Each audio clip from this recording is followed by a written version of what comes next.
Assalamualaikum warahmatullahi wabarakatuh. Perkenalkan, kami dari kelompok 8 ingin mempresentasikan hasil kerja kelompok kami yang berjudul Rem Frekuensi Inverse Gravity Moment atau sering disebut TFIGM. Dengan saya sendiri Yahya Muhaimin dan di sebelah kanan saya Nabila Melani Putri, Suci Mulyani. Kami akan membacakan hasil kerja kelompok kami. Baik, di sini saya akan membahas poin pertama, yaitu Frekuensi Inverse Gravity Moment atau TFIGM adalah sebuah metode dalam bidang Information Retrieval dan Natural Language Processing atau NLP yang bertujuan untuk menghitung bobot atau kepentingan suatu kata dalam sebuah dokumen atau kumpulan dokumen. TFIGM digunakan untuk meningkatkan akurasi model dalam mengekstraksi informasi yang lebih relevan berdasarkan beberapa kata-kata di dalam dan di antara dokumen-dokumen. Pengertian TFIGM. TFIGM mirip dengan konsep TF-IDF atau Term Frequency Inverse Document Frequency, yang mana digunakan untuk memberikan bobot pada kata berdasarkan beberapa sering kemunculannya dalam dokumen dan frekuensinya. Kata dalam dokumennya juga diperhitungkan dengan pendekatan TFIGM menghitung bobot suatu kata tidak hanya berdasarkan frekuensinya, tetapi juga dengan jarak atau kata-kata lain yang dianggap penting. TFIGM ada beberapa masalah. Yang pertama, kompleksitas komputasi, di mana memperhitungkan jarak antara kata-kata dalam dokumen yang besar bisa menjadi sangat kompleks dan memerlukan waktu serta sumber daya komputasi yang lebih besar dibandingkan TF-IDF. Yang kedua, pemilihan parameter, yang dimana menentukan parameter yang tepat untuk menghitung jarak antara kata dapat menjadi tantangan karena hasilnya bisa sangat bervariasi tergantung pada parameter yang digunakan. Yang ketiga, kurangnya standarisasi, yang dimana TFIGM belum sepopuler TF-IDF sehingga aplikasi dan metodenya belum memiliki standar yang mapan. Hal ini menyebabkan implementasinya bisa berbeda tergantung pada kasus atau proyek. Yang keempat, implementasinya lebih rumit, di mana perhitungan IGM memerlukan pemahaman yang lebih mendalam tentang metode dan struktur data, membuat TFIGM kurang ramah untuk implementasi awal atau oleh pemula dalam NLP. Kelebihan dan kekurangan TFIGM.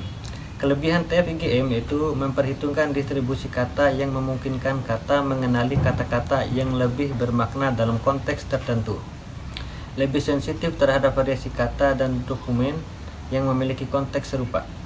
Kekurangan TFIGM yaitu proses perhitungannya lebih kompleks dibandingkan TF-IDF sehingga memerlukan lebih banyak sumber daya komputasi. Keterbatasan dalam korpus yang kecil karena kurangnya variasi distribusi kata.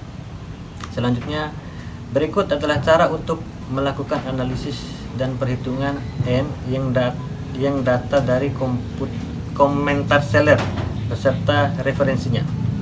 Yang pertama, menghitung jumlah komentar per toko yaitu N. Anda dapat menghitung beberapa banyak komentar yang dimiliki setiap toko yang akan menjadi nilai N untuk analisis per toko. Ini memberi kita wawasan tentang beberapa banyak pengalaman yang berkomentar untuk setiap toko. Terus yang kedua, mengelompokkan komentar berdasarkan kata kunci. Identifikasi kata kunci, yaitu cari kata-kata yang relevan untuk analisis Anda, seperti 1. Kualitas, bisa mencakup kata seperti bagus, baik, mantap, dan lain-lain. Terus yang kedua, pengiriman, kata-kata seperti cepat, lama, packing, dan pengiriman. Terus yang terakhir, respon, kata-kata seperti respon, fast, response, atau dibalas. Oke, poin selanjutnya ketiga, contoh perhitungan untuk setiap toko. Jumlah komentar per toko, misalnya jika Dokistore memiliki 50 komentar, maka nilainya adalah 50 untuk toko tersebut. Presentasi komentar berdasarkan kata kunci. Jika 10 dari 50 komentar Dokistor mengandung kata kualitas, kita bisa menghitung presentasi komentar yang membahas kualitas dengan rumus jumlah komentar tentang kualitas atau N kali 100, yang dimana jumlah komentar tentang kualitas adalah 10 dan nilai komentar 50. 10 per 50 dikali 100 sama dengan 20%. Yang terakhir, referensi perhitungan. Kita bisa menggunakan frekuensi setiap kategori kata kunci untuk mengetahui aspek yang paling sering disebutkan, yang dapat membantu Anda dalam mengambil kesimpulan tentang keunggulan dan kekurangan setiap toko dari perspektif pelanggan. Kesimpulan dari materi kami yaitu yang pertama, efektivitas TF-IGM dalam memiliki tren penting TF-IGM menunjukkan keunggulan dan dalam memilih tren yang penting namun memiliki distribusi yang tidak merata di seluruh dokumen.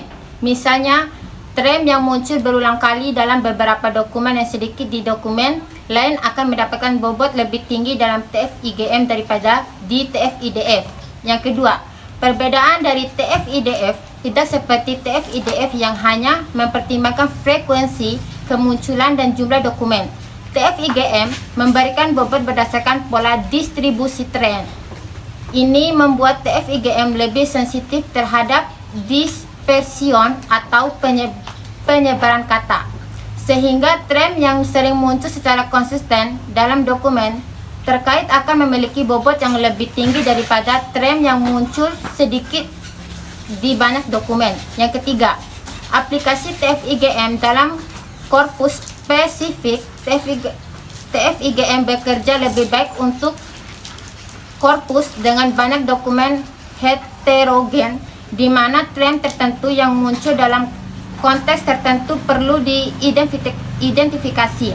Misalnya, dalam kumpulan artikel ilmiah atau ulasan produk, TF-IGM dapat membantu dalam menemukan istilah teknis atau kata-kata yang unik di satu kelompok dokumen saja. Yang terakhir, TF-IGM memberikan alternatif yang lebih memperhatikan distribusi kemunculan tren daripada TF-IDF. Cocok untuk tugas-tugas klasifikasi atau analisis di mana tidak hanya frekuensi tren, tetapi juga distribusinya di seluruh dokumen penting untuk diukur. Baik, mungkin sekian hasil presentasi dari kami. Lebih dan kurangnya kami mohon maaf. Wassalamualaikum warahmatullahi wabarakatuh.